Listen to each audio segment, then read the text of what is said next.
অনেক সময় তো ঈদ ঈদ আসলে কেনাকাটার জন্য ফ্যামিলির সাথে কে করতাম, 4-5টা করে ড্রেস কিনে নিতাম, অনেক শপিং করতাম, অনেক খুশি লাগতো।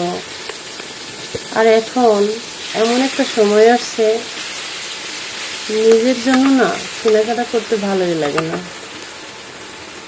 ফ্যামিলির জন্য কেনাকাটা করতে ভীষণ ভালো লাগে।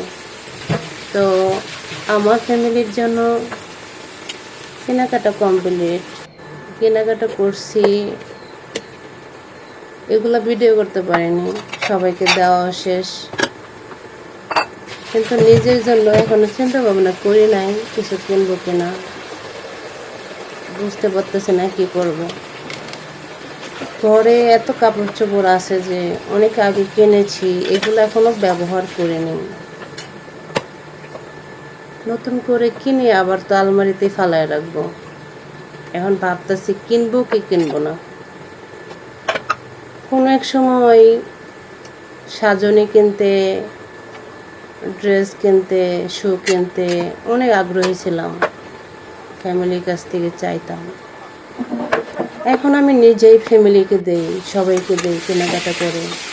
আমার ফ্যামিলিকে বলতে মা বাবাকে দেই, ভাই বোন ওদেরকে দেই, বোনের শ্বশুর বাড়িতে দেই, বোন জামাই, বোনের ছেলে মেয়ে, আত্মীয় স্বজন ওদেরকে দেই। সবার জন্য কেনাকাটা করতে ভালোই লাগে, প্রতি বছরেই ওদেরকে দিই। কিন্তু আমার নিজের জন্য কেন জানি না কেনাকাটা করতে মন চায় না। আগে যে হাসি খুশি থাকতাম বা সব কিছু কিনতে ভালো লাগতো, কিন্তু এখন জানি কেমন দিন দিন জানি কেমন হয়ে যাচ্ছি, নিজের কোনো কিছু কিনে আর খুশি লাগে না, কেন জানি না। তো আমার মতো কে এরকম যে ফ্যামিলিকে দেন, সবাইকে দেন, নিজের জন্য কিনেন না, কে এরকম আছেন জানাবেন। তো তারপরে কথা হচ্ছে যে বুড়াতে না কোনো কিছু খেতে ভালো লাগে না। তো আমি আবার সব ধরনের মাছও খাই না, মাংসও খাই না, শুধু গরু মাংসটা খাই। আর মাছের ভিতরে ইলিশ মাছ, চিংড়ি মাছটা আমি খাই। চিংড়ি মাছের তরকারি তারপরেও বেশ একটা ভালো লাগে না। তবে এই ধরনের মশলা মাখায়, পেঁয়াজ মরিচের সাথে মাখায় যদি ভাজি করা যায়, ওইটা দিয়ে আবার আমার ভাত খেতে ভালো লাগে।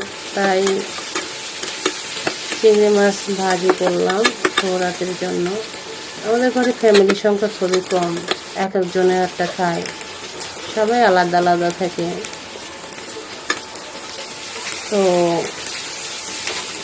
আগে যেরকম সব ভাই বোনের একসাথে ছিলাম, অনেক হাসি খুশি থাকতাম, এখন জানি না কেমন হয়ে গেছে, সবাই আলাদা আলাদা হয়ে গেছে, যার যার ফ্যামিলি হয়ে গেছে।